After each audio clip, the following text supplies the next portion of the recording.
This presentation was prepared for distribution to the Missouri State Historic Preservation Office to determine if there is enough information to prepare an eligibility assessment to nominate the halfway house cellar to the National Register of Historic Places. During this presentation, we'll discuss the objective, why the halfway house cellar is historically significant, where it is located, the current condition, the history of the halfway house cellar, with including a brief discussion of slavery in Platte County, the Weston to Platte City Toll Road, alterations that have been made to the halfway house cellar, and a timeline of written and eyewitness observations indicating that the halfway house cellar was used to imprison slaves. And then finally, we'll wrap up with potential future investigations and assessments of its condition. This presentation is going to address the three main sections of the SHPO's eligibility assessment form. Those sections being the historical significance, the history, and the alterations that have been made to the halfway house cellar. So why is the halfway house cellar historically significant? It was used to imprison slaves while they were awaiting their enslavers, or for sale, or for punishment. The halfway house cellar is a unique landmark, and it represents a relatively unknown and unspoken era of slavery in Platte County. There is no other place in Platte County that is so publicly known to have been used in the practice of slavery. It existed during an era in Platte County history when people were legally enslaved and blood was spilled between anti-slavery and pro-slavery forces. It's a symbol of Western Missouri and Kansas borderlands prior to and during the Civil War. It exists as a reminder of the sin of human slavery, and it should be listed on the National Register of Historic Places to chronicle the deeds of the past and to inform future generations. Where is the halfway house cellar? It's in Platte County, and located between Weston, Missouri and Platte City, Missouri on Missouri 273.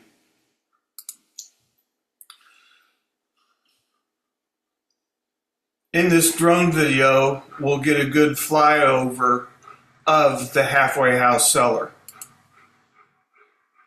So as we start, we're looking east, and right immediately to our right is the old toll road that ran before the halfway house. As we pan to the left or to the north, we're looking behind where the halfway house cellar was. And now we're looking at the halfway house cellar. Once again, the road on the left is the old toll road, and it would be going towards Platte City, Missouri. Weston, Missouri. This is the cellar as it exists in 2024. In 1988, the current property owner did a lot of work to wall up the cellar using rock that was on site and came from the halfway house's foundation. They also built the fence posts with the rock from on site, and which came from the halfway house foundation.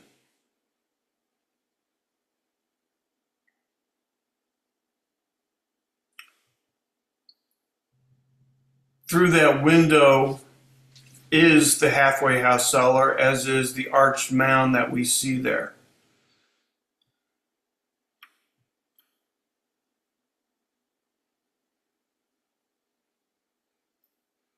As we go up and look to the north, we see the current property owner's land and an area where they have done a lot of earthwork.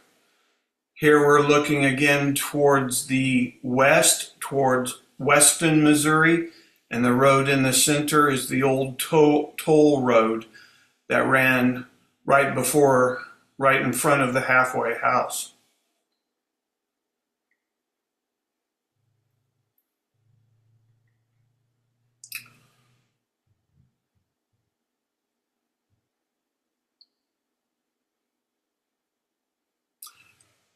That rectangle that we see in the middle of the frame is a metal plate that you would see in street construction, and it covers the original water well for the halfway house.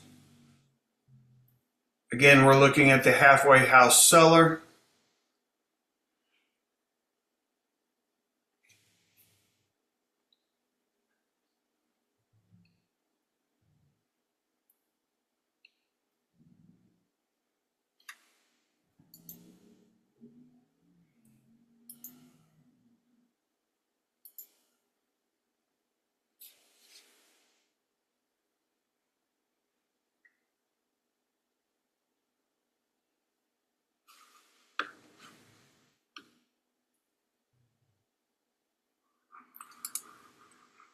Here are some current photos. The photo on the left is looking west, and we've placed an icon into the photo to show where the halfway house would have sat, and underneath it, directly underneath it, would have been the cellar.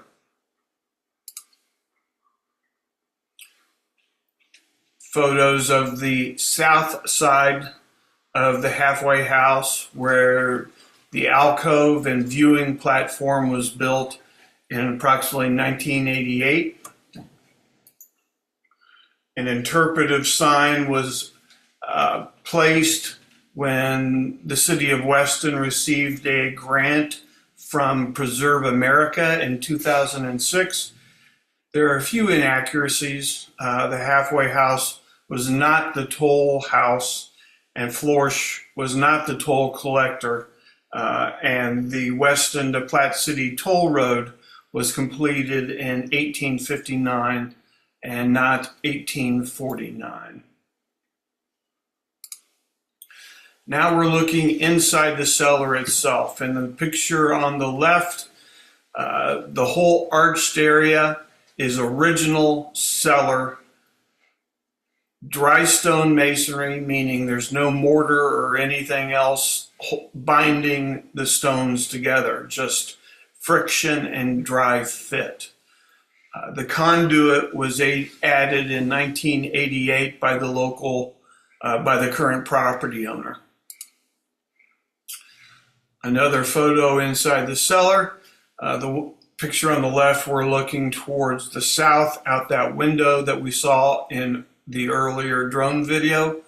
And then the picture on the right depicts with the red line where dirt was excavated from, the depth of the dirt excavated in 1988. The blue line depicts where chains, rings and chains were found embedded into the walls during that dirt excavation. And then the yellow oval depicts where a full set of manacles were found in the dirt during the excavation. We're looking at the ceiling just to see the dry stone masonry and how tightly they fit, and frankly, how well they've held up all of these years.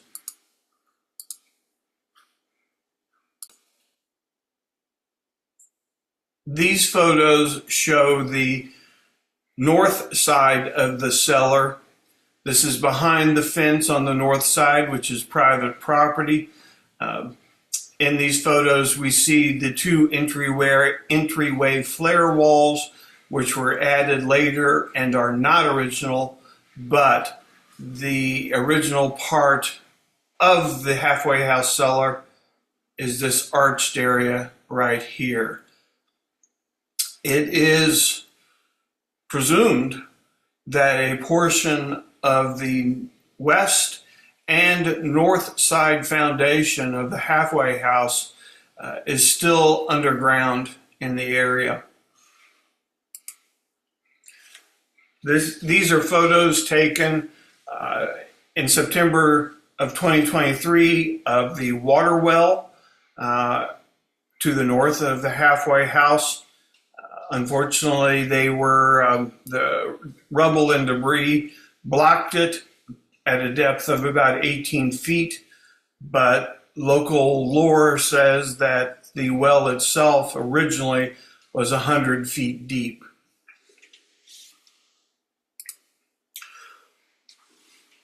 What we have not been able to find, either in writing or by eyewitnesses, is any evidence of outbuildings that would obviously been in proximity to the halfway house, like an outhouse, barn stables, smokehouses. There may have even been slave cabins or even unmarked graves. But as said before, no written references or eyewitnesses ever recollect seeing those structures. This slide gives us a brief timeline of pertinent events to the halfway house. Basically starting in October of 1843, when John Floersch, a German immigrant, bought the land and began construction of the halfway house on top of the halfway house cellar. A change of property ownership in 1851 and 1853. Events between 1853 and 1866, which gave rise to the use of the halfway house cellar as a dungeon, and then eventually the sale of the halfway house property in March of 1866 after the abolition and emancipation.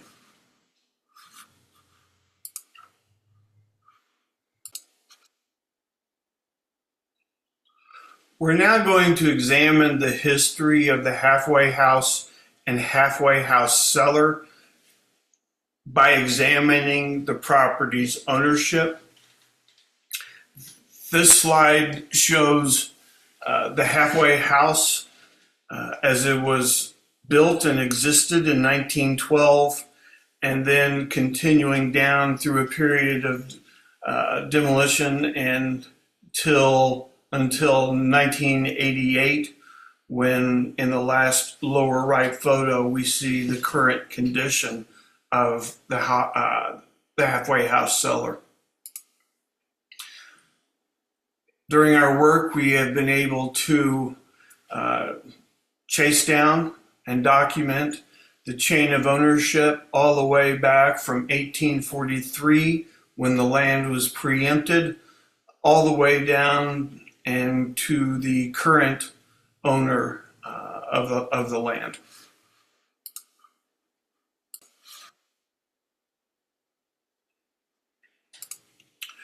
The first owner of the property was Robert Patton. He preempted the land in 1843, but only held it for about 5 months. We don't know much about him, although at the time he owned the property, the halfway house and cellar did not exist.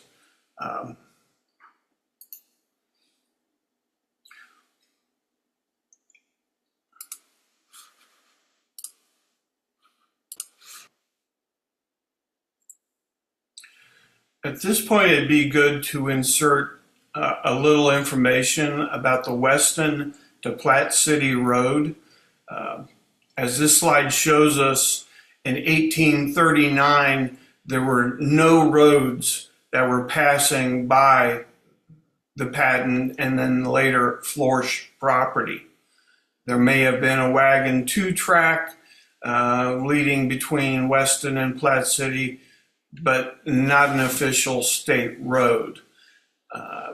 Efforts were made to establish a road, and we see that in 1849, they're talking about building a bridge over Bee Creek, which would be right there.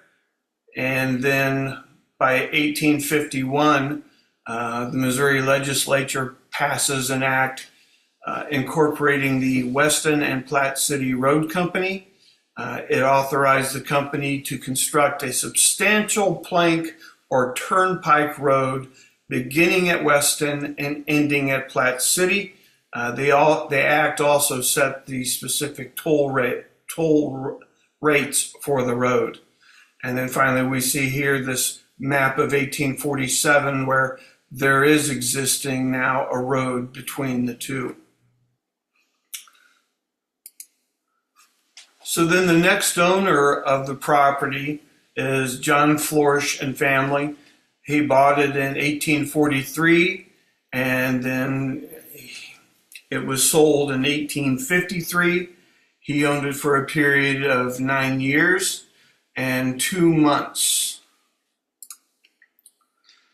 So as we see here, we've got Robert Patton selling the land to John Floersch for 800 pieces of money, which converted equals to about $750.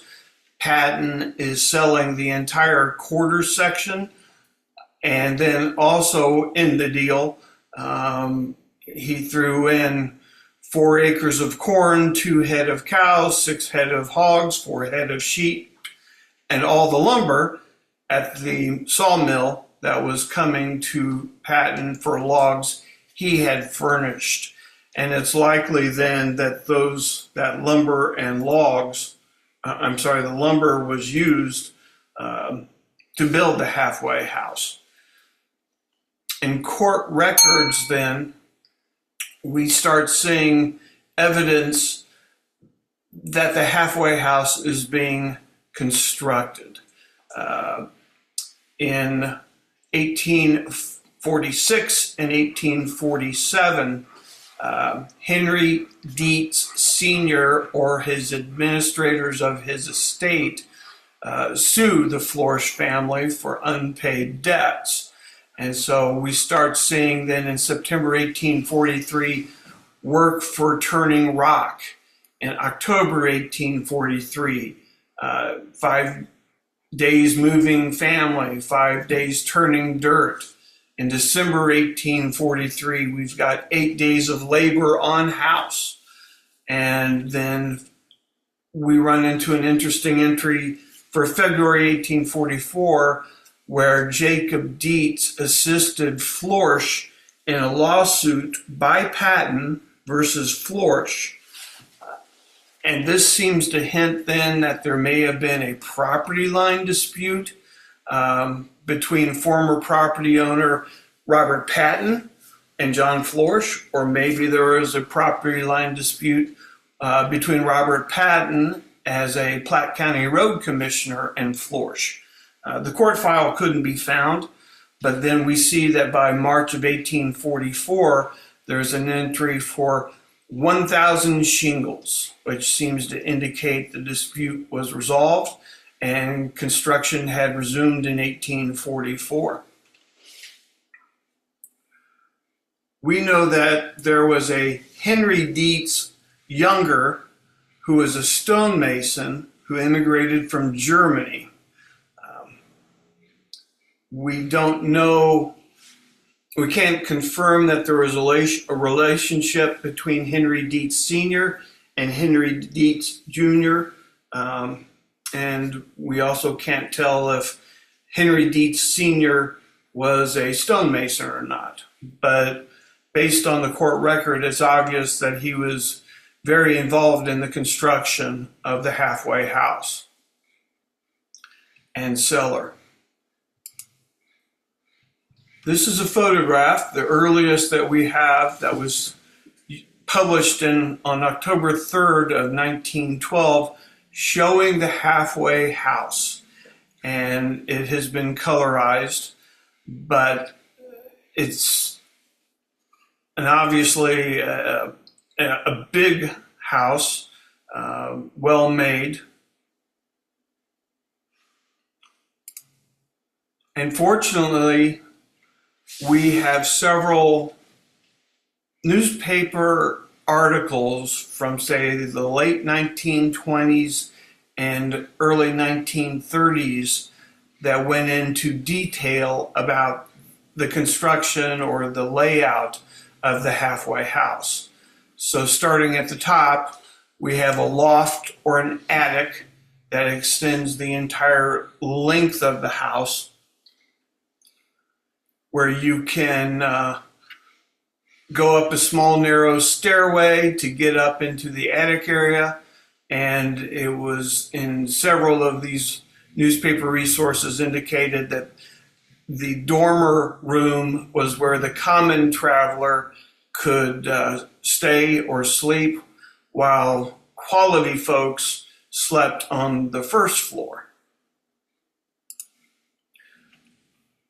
The main floor was bigger and much more extensive. Once again, we have several news articles that give details about the layout of the main floor. And fortunately, they all seem to kind of correlate with each other.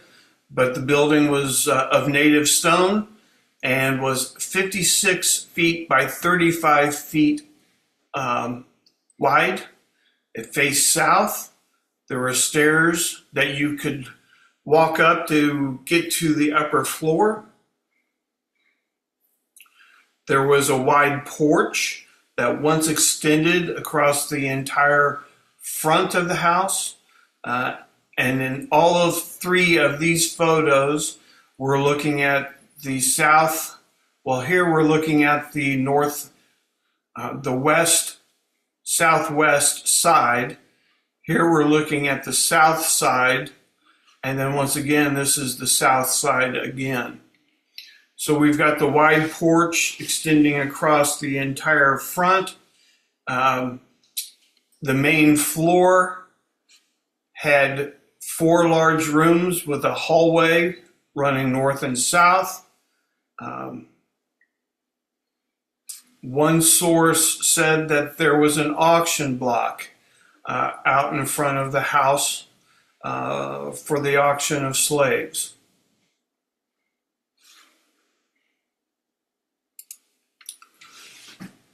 This is a markup showing dimensions of the halfway house based on a scale. Once again, it's 56 feet long, 35 feet wide. This is the south side, and then the north side would be on the opposite side. This area right here would be the entryway to the halfway house cellar.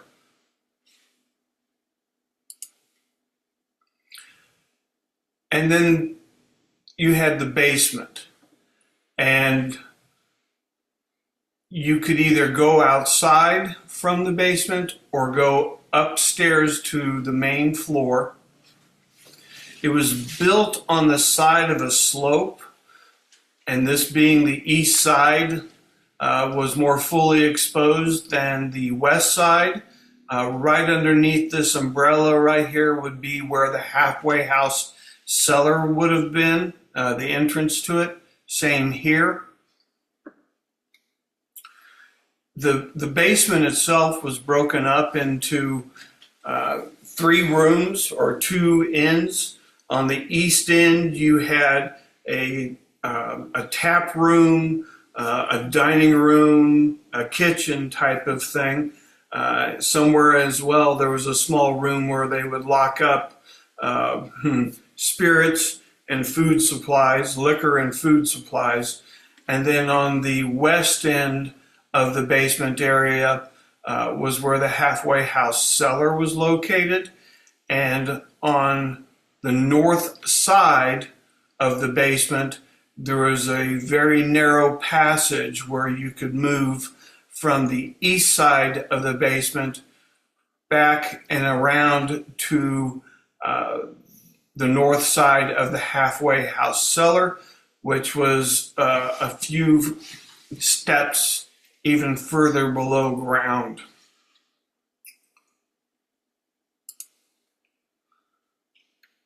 And here is the cellar. In this photo right here, we see the original cellar stonework. The end cap and the stairs were added later. And once again, the newspaper articles are telling us about a narrow stone passage at the back that led to the cellar. So that narrow stone passage would have probably come in from somewhere in this area here.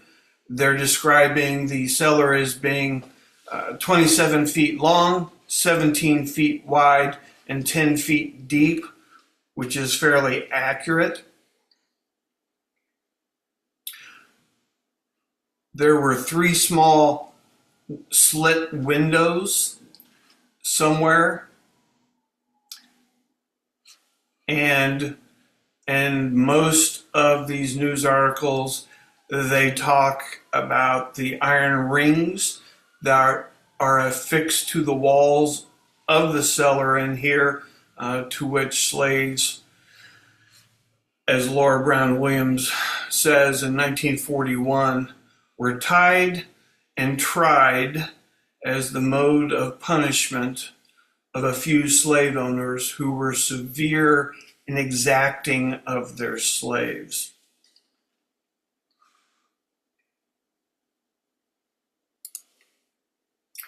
So now we're going to take a quick look at what the Floersch family is doing in 1850 and 1851.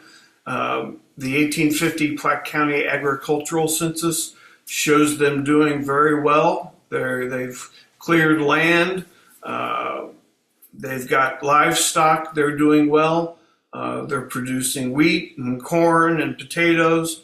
And also interesting, they produced in 1850 8 tons of dew-rotted hemp. That's not the most hemp that was produced by an individual, but it's not the least amount either. And the production of hemp is interesting because that production of hemp is typically associated with slave labor in Platte County. Also, we're seeing some here indictments made against John Floersch, where he allegedly permitted a pack of playing cards. And then we've got another indictment where he allegedly, in July 1st of 1851, sold liquor to slaves without the owner's written permission. So perhaps he had sold liquor to slaves in the past with permission. This time he did not have permission or written permission, but it also tells us that John Floersch had liquor for sale in July of 1851. And then again, as we see here, in September 10th of 1851, he got indicted for selling liquor on a Sunday.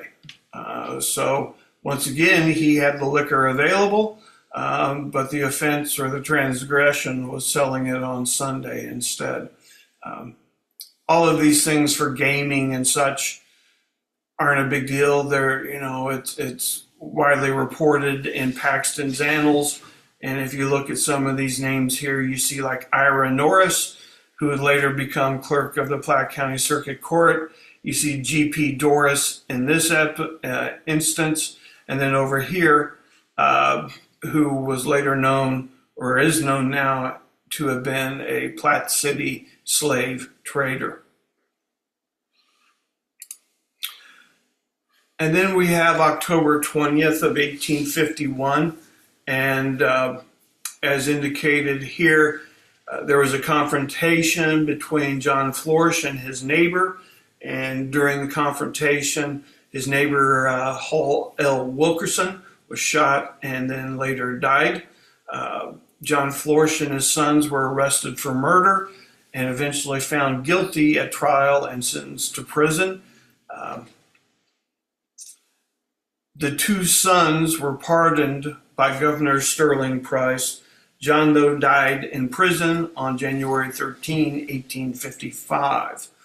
But John had mortgaged his halfway house property and quarter section to pay his legal fees and to secure notes and debts. And so upon John's conviction, William Paxton, an attorney in Platte County, was appointed to be the trustee of John Floersch's estate, and the court ordered Paxton to sell the property to pay the outstanding debts against it. And so in 1853, Paxton paid these amounts of money to people that had filed claims against the estate.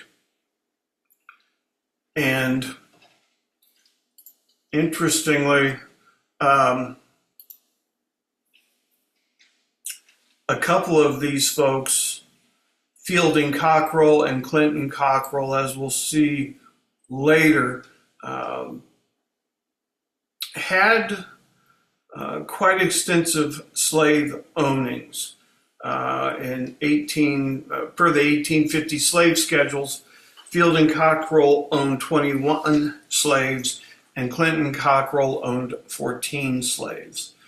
We don't know the nature of the debt that Floersch owed to the Cockrells, but we do know that eventually on January 3rd, 1853, Paxton sold the Floersch Northwest Quarter to John E. Pitt for $3,000.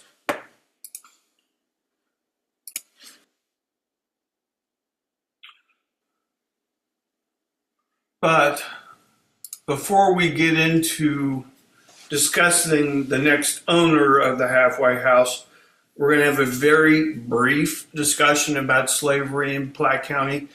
There are volumes of books and writings about slavery and the Border War and the Kansas-Nebraska Act, and we're not going to recite those writings, but only give a little bit of an overview in order to give context to the rest of the history of the halfway house. So Platte County was a part of Missouri's Little Dixie. According to Paxton's Annals, the population of Platte County in 1860 was 18,350 people, and of that 18,350, 14,981 were white, and 3,313 were slaves. This is a slide that is going to give us two bits of information. The first part is that there are 654 individual enslavers listed on the 1850 Platte County slave census. And so Paxton tells us that in 1850, there were 13,996 white residents of Platte County. So simple math tells us that only about 4.67% of the Platte County population were slave owners. Over here we have similar calculations for 1860, and once again, it's about 4.52% of the Platte County population were slave owners. There's been a lot of talk or myth about how everybody was doing it, and I think this helps show that only a small portion of the population were actually the ones that owned slaves. This lower level here shows us who the top 10 Platte County slave owners were in 1850 and then also in 1860. And the second This John E. Pitt owned the second most slaves in 1850.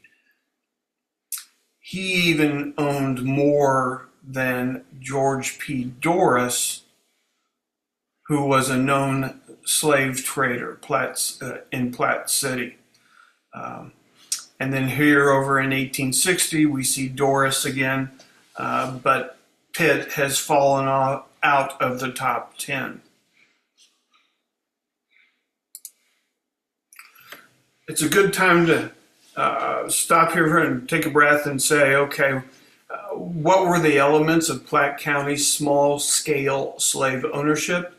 And for that explanation, we go to Diane Moody Burke and Kristen Epps, who have characterized small-scale slave ownership with 4 characterizations. Abroad marriages, which were marriages between slaves that were owned by different slave owners, but still allowed to come into contact with each other. There were a diversity of work duties. So instead of, say, a slave working only in the field or only doing hemp production, they would also work in the slave owner's household, or at the sawmill or the grain mill, or run errands, or even work in the slave owner's business. And so they performed a variety of functions for the slave owner, and not just one function of picking cotton, that sort of thing. So in that regard, they had diverse work duties, and those diverse work duties also gave them some mobility. Another aspect of small-scale slave ownership was that there was close interpersonal contact between the slave and the slave owner. They often worked together in the fields and were also very in close contact. And then another aspect was that there was an active slave hiring market. And this means essentially that slave owners would lease or rent their slaves to work for other people, but then the slave owners would keep the profits from that lease agreement. And it was beneficial because hiring out a slave provided the slave owner an income stream on an asset, and the slave owner didn't have to incur the expense of boarding, feeding, or supervising the slave during that period of hiring.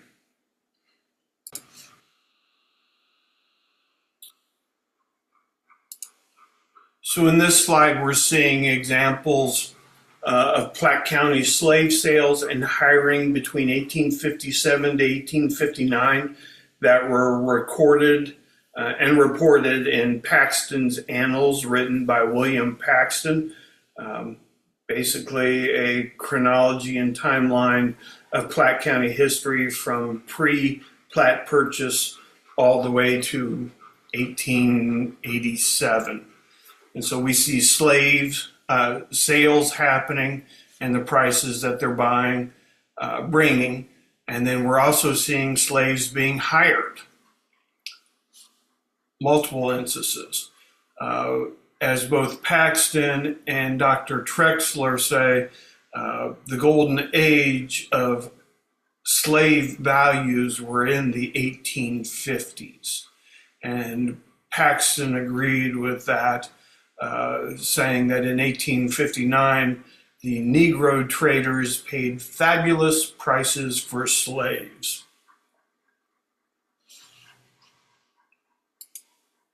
And so just for perspective, if we took one of those examples, a sale of slaves or the hiring of slaves, and then converted those 1857 or 1858 dollar amounts to 2024 dollar amounts adjusted for inflation, there's some big money being spent and being paid as well to hire slaves.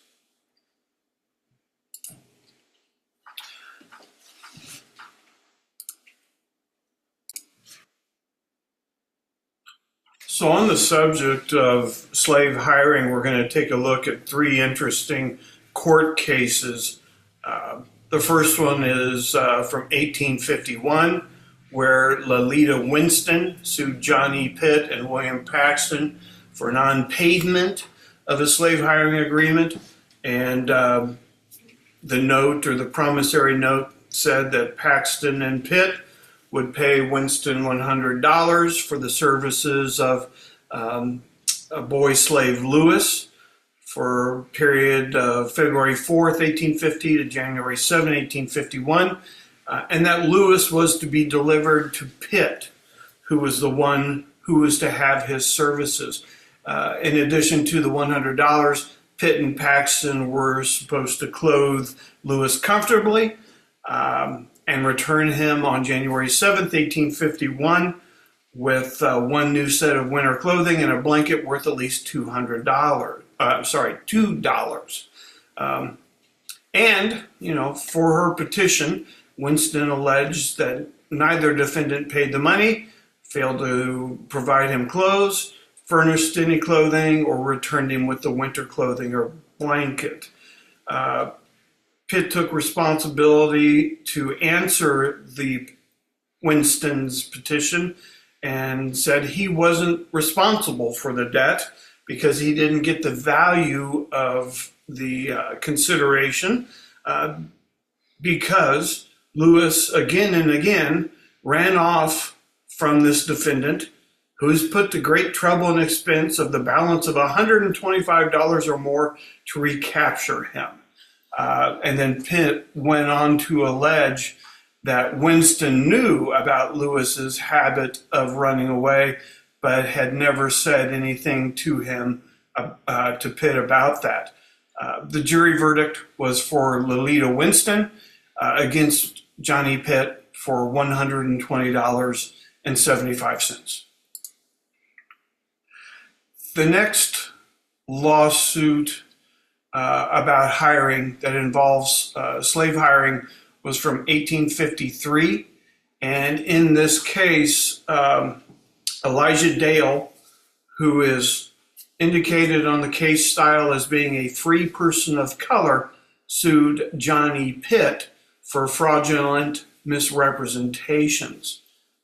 Dale alleged that on March 1 of 1853, Pitt came to Dale and said that Pitt was the guardian, the legal guardian of the heirs of Leighton Ewell's estate. Pitt demanded Dale pay $120 for the services of a Negro woman named Phyllis who was owned by the Ewell estate. And Pitt threatened he would take Phyllis immediately from the neighborhood and made other statements that were false and fraudulent and made with the intent to cheat and defraud Elijah Dale. Now, Dale, in his petition, calls himself ignorant and illiterate. He paid Pitt the $120.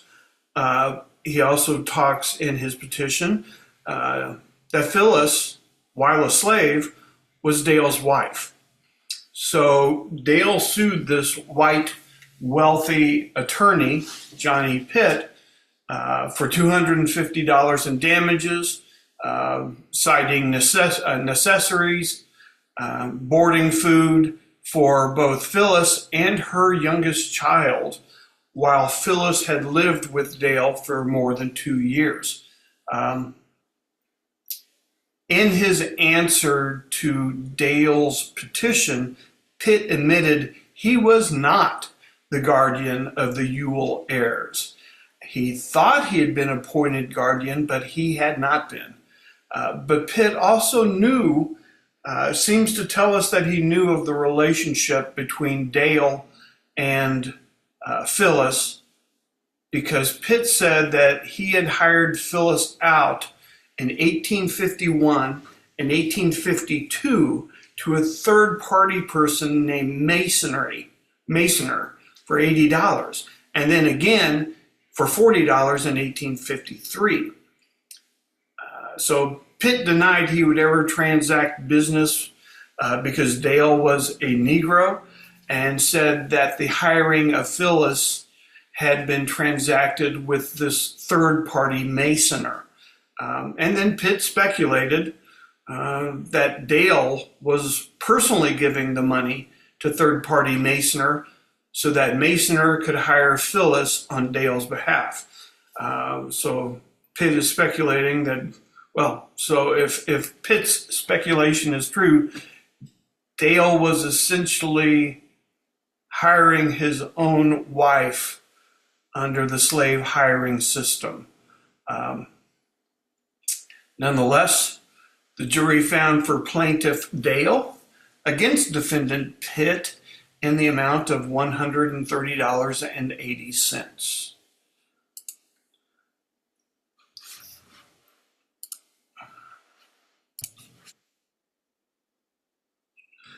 So the next and last case that I want to talk about with regard to slave hiring occurred in 1863 when John Pitt sued William Paxton for $80.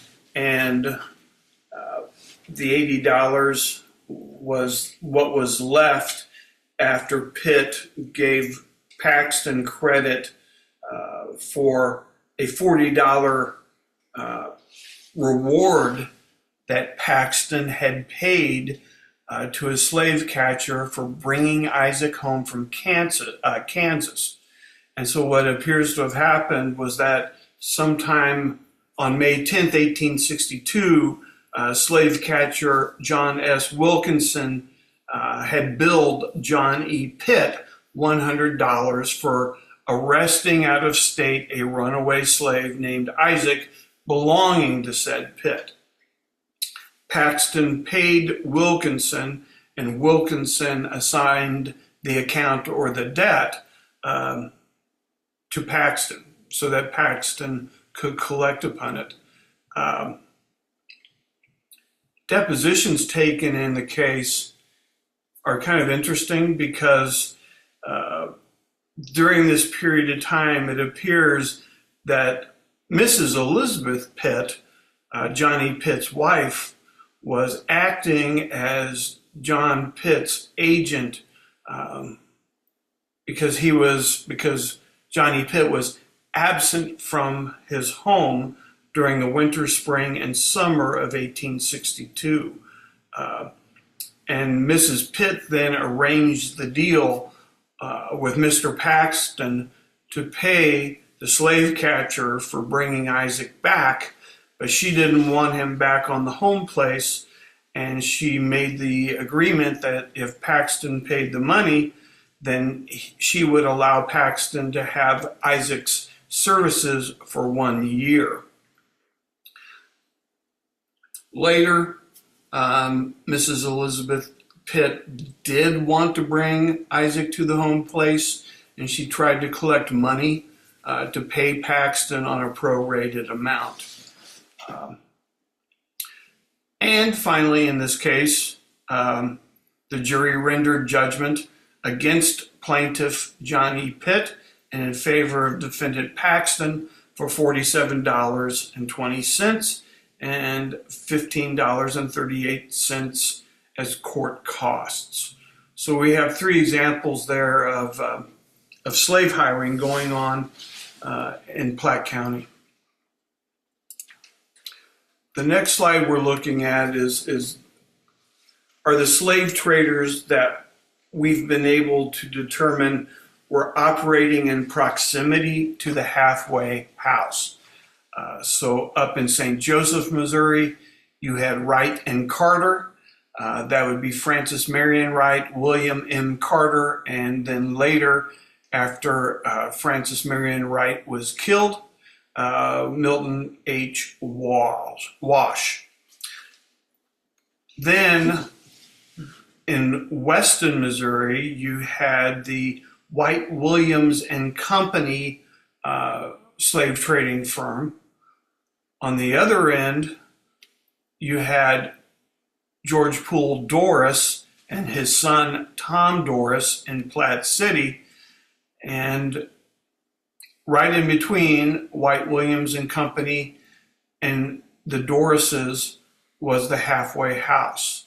But you also kind of have a triangle of roads happening here, where you've got slave traders operating in the major cities. And undoubtedly there were slave traders in Liberty, Missouri, but that's not something that I researched. And so talking about slave traders, then we start thinking about the references we see in news articles and writings about the halfway house as it being used as a slave auction site, the scene of slave sales. The next day the slaves were auctioned off at the big front door where slaves were auctioned. And then this 1929 little snippet from the Platte County Landmark Cornhusker Supplement even kind of touts how the halfway house was a advantageous market or place to be at because you didn't have to pay the fees that the regular slave marts would charge.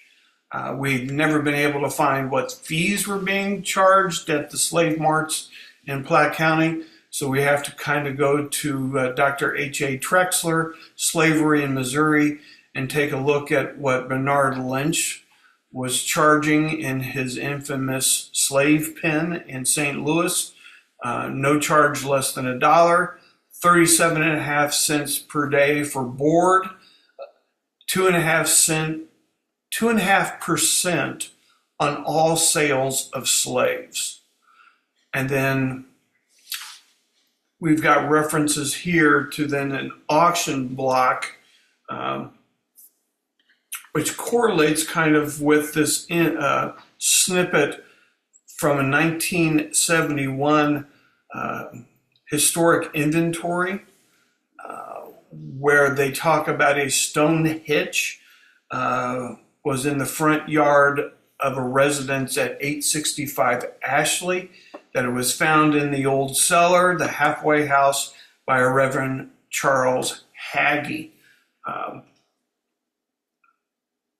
We've been in contact with a daughter of the people that owned the house back in 1971, and she told us that none of us really cared for the stone hitch, that it seemed cruel, depressing, and creepy, and that her father had been told by Reverend Charles Hagee that the stone hitch had been used to tie slaves up to.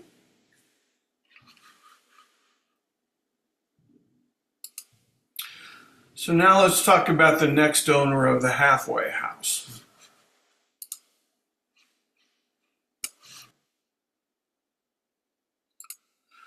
The next owner of the halfway house property was Colonel John E. Bully Pitt. And Bully Pitt owned the halfway house property between 1853 and 1866, which was a significant period of time in Missouri and Kansas and pre-Civil War and border war. He was an ambitious, powerful, and wealthy white lawyer.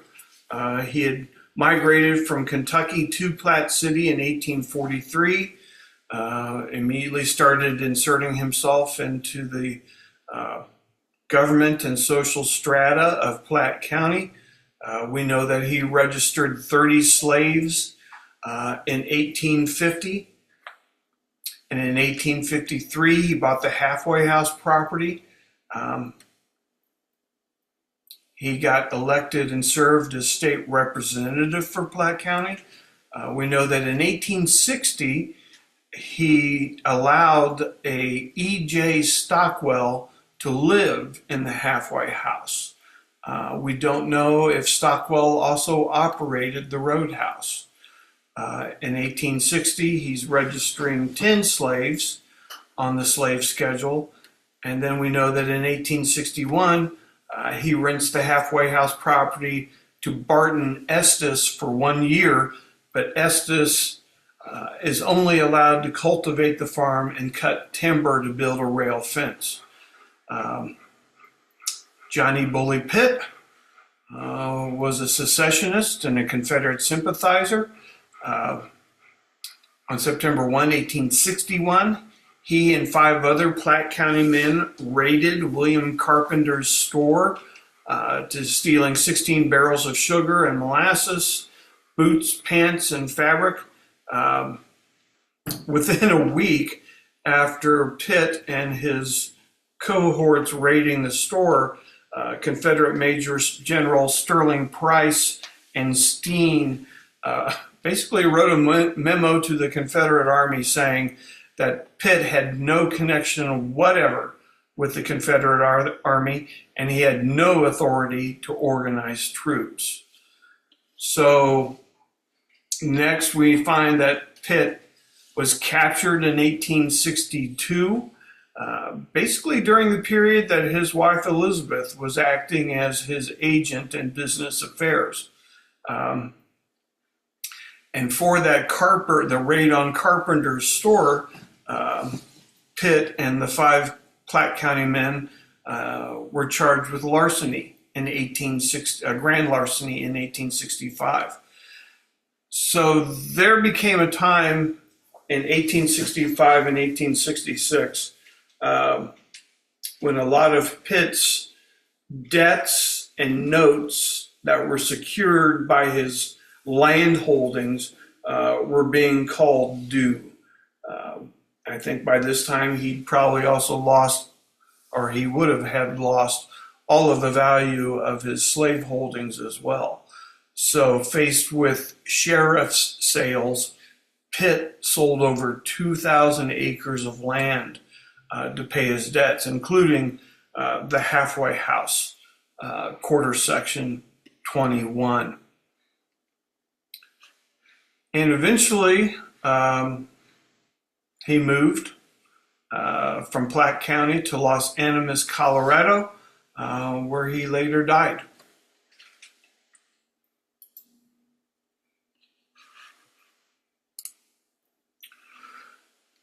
And then we've got John Bully Pitt as the slave owner. And as we've said before, as of November 18, 1850, Bully Pitt owned 30 slaves, and that was the second most in Platte County. On July 10th, 1860, he owned 10 slaves. From the slave censuses, we see that there was a fugitive slave listed on the census, a 22-year-old black female, and these stars to the side on both of these records indicate the only slaves that were likely owned in both 1850 and 1860. So these were the slaves that were retained over the course of 10 years, whereas the rest of them were not. And of course, we've already seen the court cases with Pitt's hiring of slaves. Here we see in 1857, he's offering a reward, $100 each, for the capture and return of 2 runaway slaves.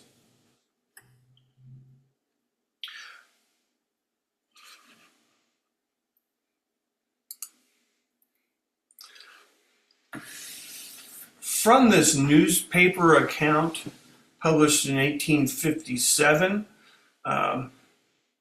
in the Weekly Minnesotan, we kind of get a sense of what life was like at the halfway house in 1857. And so this is a Minnesota correspondent who's writing back to his hometown newspaper in Minnesota. And so he indicated traveling to Platte County and describing his travels in Platte County. And on this day, he had started in Platte City. And so he wasn't able to get a seat on the stage, so he started walking to Weston, Missouri. He had gotten about 3 miles when he was overtaken by the stage and told there was plenty of room. So he got on the stage and they reached the halfway house, and everyone decided to go in. So he gives us a little insight that arriving inside, the bar was the most prominent piece of furniture. And they asked the middle-aged matron, what she did with the gun that hung above the bar. And she said it was for shooting the damned abolitionists. And so as he says, they concluded it wasn't safe to stay very long, and so they went on their way. But this correspondent obviously would have made his brief stop during Bully Pitt's ownership of the halfway house. And then we've got a couple other, insights into what was going on at the halfway house during Bully Pitt's ownership. We see that he claimed to be actually living on the halfway house in a mortgage dated May 23rd, 1864. Other articles talk about it being as the home of a bunch of brigands who occupied it previous to and during the Civil War. And then they also talk about how they would bring their horses into the basement of the halfway house so that redlegs from Kansas couldn't steal them. And then we talk about there's insinuation here that it was a favorite repository for dead men's bones, and that for years afterwards they would unearth a grinning skeleton. So a lot of stuff seems to have happened at the halfway house during Bully Pitt's ownership. And now we're going to take a quick look to see the Weston to Platte City Road during that period of Bully Pitt's ownership, 1853 to 1866. And so we've got 1852, we've got the road there, and that's where the halfway house would be. 1855, we're getting more roads, and then in 1861, we've got the road, and yet even more roads and railroads are being constructed. And yet we also see that during his ownership of the halfway house, there were interesting events that occurred right in front or went right by the halfway house. For example, in January and March of 1859, abolitionist John Doy was kidnapped by Missouri border ruffians in Kansas, transported to Weston, arrested and jailed.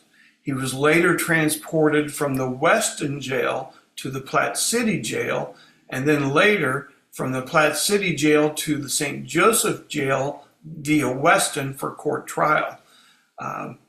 So on all of those trips, he would have went directly past the halfway house. And John Doy said that after a drive of about 7 miles over almost impassable roads cut through the timber, we reached Platte City. And then he also talked about slave trader General Doris furnishing the sheriff with the strongest shackles he had to put on John Doy during his transportation between jails. And we've got, things happening, the road getting built and being completed. In 1861, there's accounts, date unknown, that local Platte County men James Close and Black Triplet were executed as bushwhackers by Union troops at the Bee Creek Bridge. And that bridge would have been about 500 yards east of the halfway house. In 1861, date unknown for sure, we've got Robert Peyton Smith Ellie, who was the landowner immediately adjacent to the halfway house quarter section. And he was a staunch Confederate sympathizer and had 15 slaves in 1850. His daughters as well were said to be outspoken in their support of the Confederacy. And so according to the story, as revenge for Mr. Ellie's support of the Confederacy, Union soldiers rounded up the girls and marched them 3 miles to Weston, where they were jailed overnight. And then we do know that on November 2nd, 1861, the Battle of Bee Creek occurred. Once again, this would have been about 500 yards east of the halfway house. 9 Union troops injured, none killed, 40 Confederates killed or wounded. And then later on, we even see in Paxton's annals that the toll gate books showed that in November 1861, 460 cavalry soldiers passed between Weston and Platte City. So all of this happened right on the road in front of the halfway house.